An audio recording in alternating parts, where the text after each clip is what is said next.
Genesis, you're next. Right down there, Xavier. You small girl. You small girl. Right here, girl. Arlo, are you here, buddy? Okay. Liberty.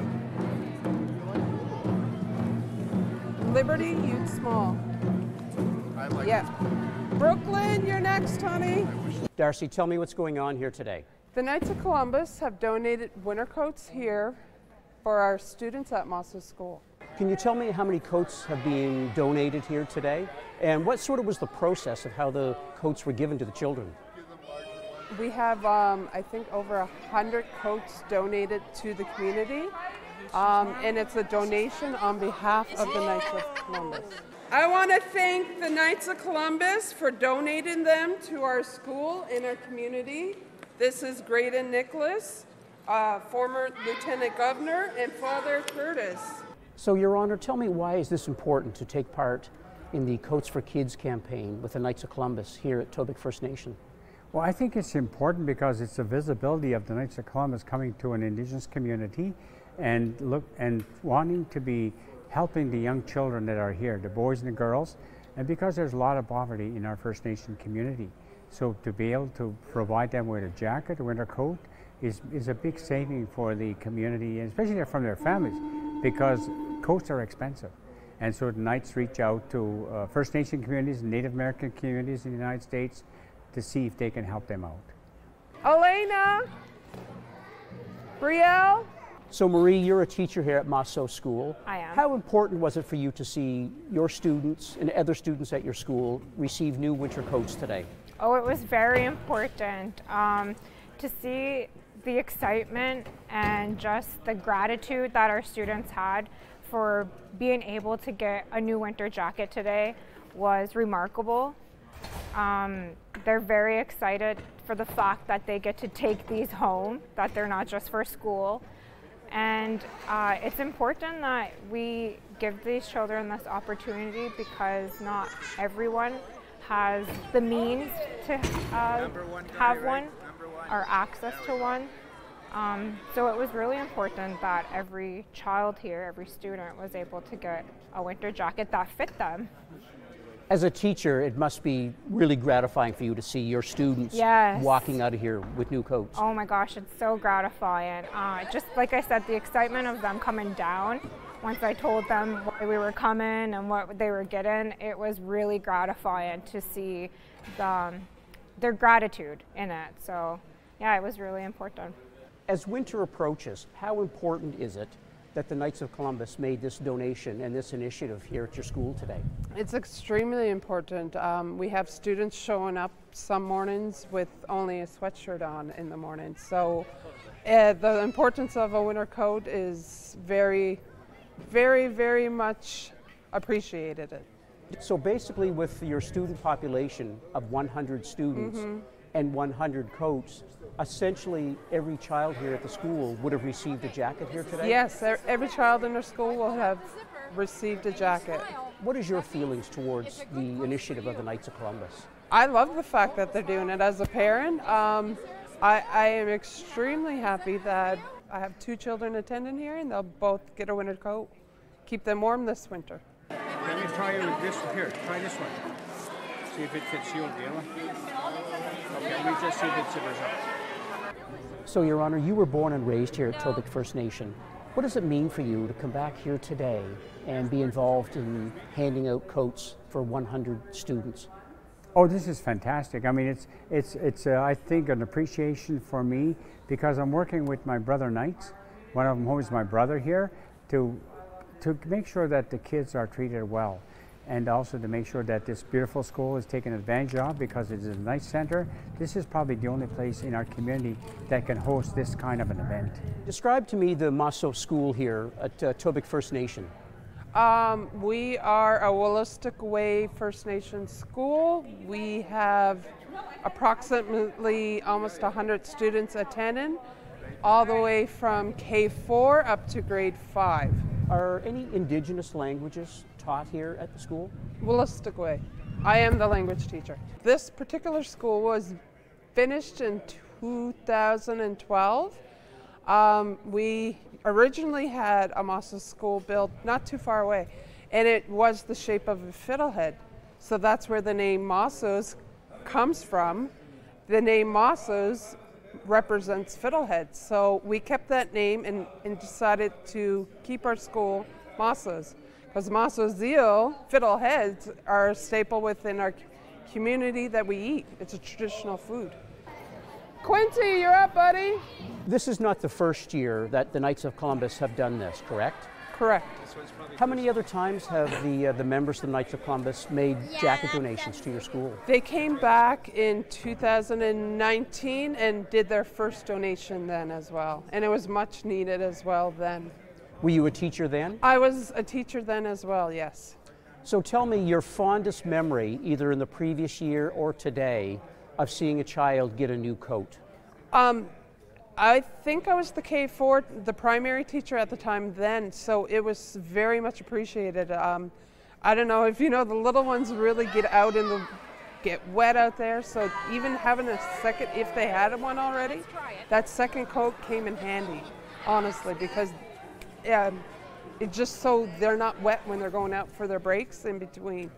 But the joys on their face, yes, they're so excited. Oh, yeah. What color would you like, sweetie?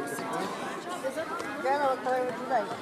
So Kathy, here at your school today, 100 of your students received new winter coats. As an EA here, how does that make you feel?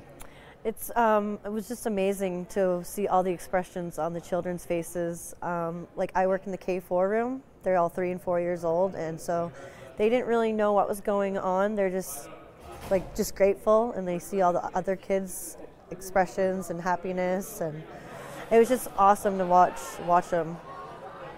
You're also a parent. Yes. So your children receive coats today? My daughter's in grade 3, and I just try to explain to her, like, some kids can't afford to have jackets, and we're an all-inclusive school, so if one person gets one jacket, we all get jackets. We're quite pleased to do this with you, and hopefully this is not the last one either, you know. And I'm very happy for all of you, and the Knights of Columbus, we hope to be more involved with the community here as well. So, so thank you for coming. So this is a big initiative for the Knights of Columbus to do this. Mm-hmm. How do you feel about the organization being involved in doing this for your students? Oh, I appreciate it so much. When they did it back in 2019, I believe it was, the excitement amongst the kids then was awesome, and I've seen these jackets still to this day, whether it's being passed down to their next siblings or to a friend. The jackets lasted quite a while, and to have you guys, the Knights of Columbus, come back and be able to do it again was amazing. It's a really great opportunity. Orima! Kitty! Today, with the Knights of Columbus donating the coats to the children, Mm-hmm. was there one child who received a coat today that really stood out in your mind, was memorable for you today? Well, there was a child who was very excited to come down, and he's continuously asked me, we can take these home, so we can take these home. So he's excited and looking forward to his jacket. I think he's the one that stood out the most because of his excitement, his gratitude. He's constantly asking about it, so I know that he's looking forward to it. It's a great experience. It's a good feeling because many of our gatherings of lately have been like funerals, and you know, but here it's a celebration with children to clothe them for the winter, have adequate clothes. So it, as a Knight of Columbus and a member of our community and an elder, I'm very proud to take part in this event. Why do you think it's important for you to do this here at your school here in Tobique First Nation? I think it's important because it shows support for the school. In our community, the parents have a choice whether to send their children to Mossos school here or to the provincial school in town, unfortunately. So we by having events like this, we're supporting the school. The parents are happy, the kids are excited, they feel lucky to be chosen to have these jackets, and so it's important. Good, you're all set. Aria, Pearly. It really makes your heart big, because you kind of play around with the kids. You let them pick out their own colors that they want if it's available, and then you just play different games with them. Like you zip up the coat and say, if you smile when I get to the top, then chances are this coat's for you, and they do, and they're so happy to have it because they got to pick it out and they're going to be warm for the winter. Abe, Abraham, Riker, Hayes. And it's a Knights of Columbus order-wide project.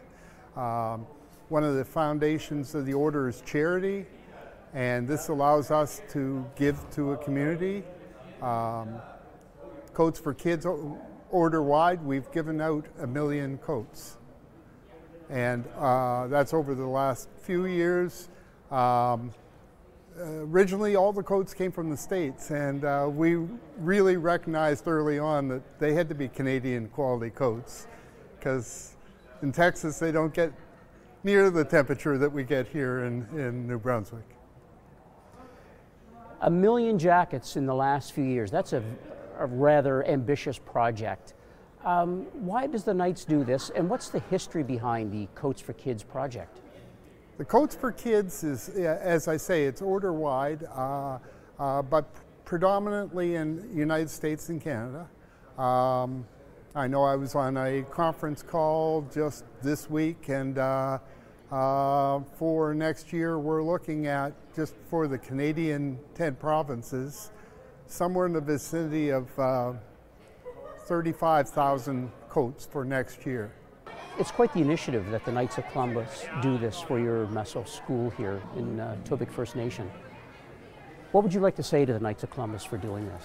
I would like to tell them thank you so much. I was here in 2019 when they first came, and that was just as exciting, but I really enjoyed seeing them again, because we wasn't sure with COVID and everything if they were coming back or if it was still going on, but we are definitely grateful.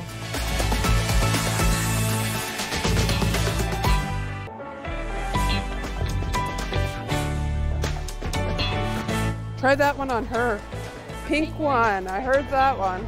As I say, charity is a foundation of the order.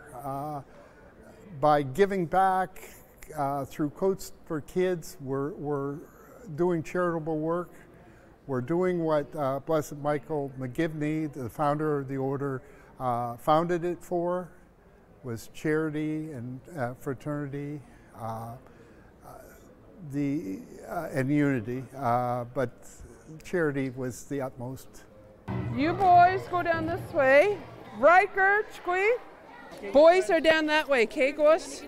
It was a wonderful feeling for me as a grandmother, as a lover of children anyway. I love to see the smile on their faces. I love to see their reactions. Some of them couldn't believe that these were free coats, and some of them picked out coats that were maybe a little bit too large. And they just loved the feel once they had them on, because they're all fleece lined. They're beautiful. Throughout the province of New Brunswick, what other communities would be receiving coats from the Knights of Columbus organization? I'm personally familiar with Council in St. John, one that I was a past Grand Knight of, 937, was involved with community outreach in St. John, and they donated several coats there. I know that Moncton, through their Head Start program, the Knights of Columbus have donated there as well. We tend to like to do it through schools, but sometimes because of privacy issues, sometimes just because of safety, it's easier to do it through the outreach. So your local Knights of Columbus chapter called 8405, yes. In addition to the Coats campaign, Coats for Kids campaign, what are some of the other programs and initiatives you do here at Tobique First Nation? Well, I should point out that we're just starting. We're starting building again. Our Knights of Columbus was disbanded for about 20 years, but I was a member of the original Knights of Columbus, and we used to hold bingos in our community, which supported different groups in our community for funding. and we had like Christmas daddies where we'd go around to the community, to the homes, and give treats to the kids. There were all kinds of projects. So we want to bring that back now with Father Curtis and Graydon and other Knights of Columbus members. We'll be able to carry on all the good things that we used to do, you know. So. How many members are in the Knights of Columbus chapter here at Tobique First Nation? We have about, on our list, we have about 70 members. What are some of the other activities that the Knights of Columbus does throughout New Brunswick as a charitable project? Throughout New Brunswick, we do several bursaries for students taking post-secondary education. We as a state board, we fund a bursary for doctors who are in studies that are going to remain in the province. There are umpteen charitable initiatives that we do. This is by far my favorite, personally, because to see the little people with big smiles, and you have the occasional one that tries on the coat and says, "Am I allowed to take this?" And then you see the big smile and you say, "Yes, it's yours." That warms my heart. Tell me about your role and involvement with the Knights of Columbus. Well, first of all, I only joined the Knights of Columbus in 2009. I was recruited. Before that, I didn't join because I was a provincial court judge, so I didn't think it was appropriate for me to belong to an organization, any organization.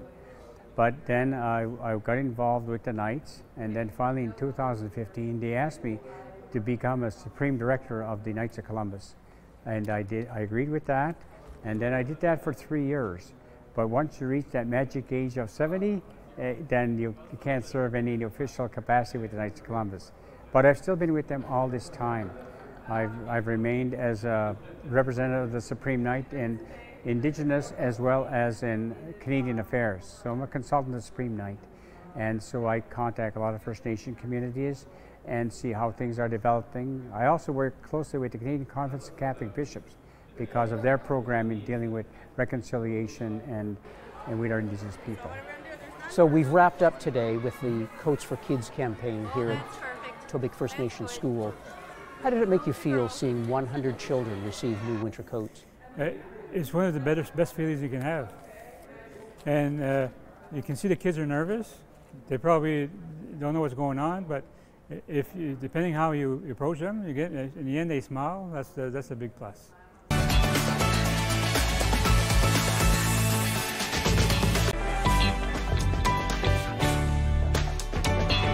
With your Coats for Kids campaign that you did here 4 years ago and now this year, what has been your fondest memory of seeing a child receive a new winter coat? Probably the smile on their faces.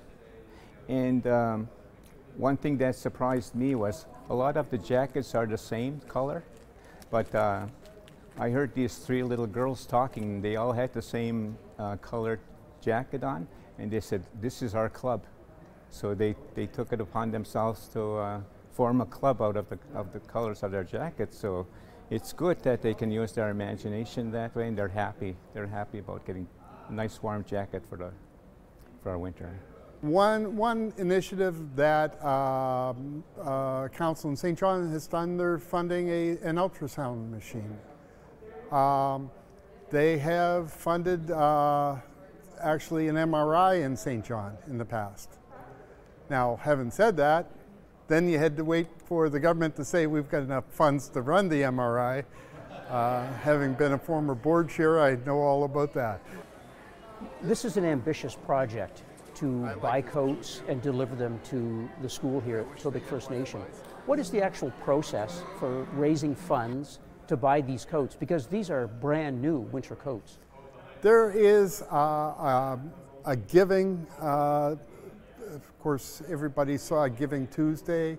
The Knights of Columbus had their own giving project to donate money toward coats for projects exactly like this. And that was put out there by the Supreme Knight, Patrick Kelly, a couple of months ago. And From what I understand, they've done quite well in raising funds just for this type of initiative, because I'm not alone. This is something that many of us just enjoy. What are some of the other activities that the Knights of Columbus does throughout New Brunswick for campaigns and projects? Okay, one of the big things we do all year round is help the food banks. With sometimes we do it through our church, sometimes through our councils. We ask for them to bring in any type of food they can for us to give. We also a lot of councils make soup kitchens for the people that come in just off the streets. They do that once a month, make 4 or 5 buckets. That's one of the big things. We do stuff also for our churches, like we have suppers with special bingos. With the money we make, we give to the church. We do family activities. We'll have a barbecue open to anybody that wants to come and have hamburgers and hot dogs. We help people in need. And some examples would be if a family needs oil, they have to let us know that they do need that, and we get the oil delivered. There's so many examples. So James, as the State Deputy for New Brunswick Knights of Columbus, are you experiencing a growth or a lack of members or membership decreasing within your organization? Over the last several years, there's been a decline in people that want to get involved in charitable work. But over just the last year, and so far this year, it's varying. Last year we had an increase. This year it's very promising for an increase. We're finding that younger people want to get more involved. And one of the initiatives through the Knights of Columbus this year is called CORE, which is Latin for heart. And we're trying to grow the heart, the faith of young Catholics through this program. Is your local chapter of the Knights of Columbus, are you looking for more or additional new members to join? Definitely. We're looking for new members. We're looking for young members. We have some young men that are coming to us now and wanting to take part, young married men. So it's important for growth and stability and longevity if we get younger members to come and join us. So as a member of the Knights of Columbus, for you and your chapter, what is the next big function that the Knights of Columbus is doing? Well, within our particular 1942 Council in Fredericton, we're involved, of course, like serving breakfasts, and then the money that's raised from breakfasts or other events are then given to different members of the community who need help. And so I belong to that, but I'm also involved with the state level with some of the officers who are here today. And then I still go to meetings with the Knights of Columbus when they're held elsewhere. So the next really big meeting is going to be up in Quebec City, where the Supreme Convention will be in August. Take a picture of mine. I got mine ready.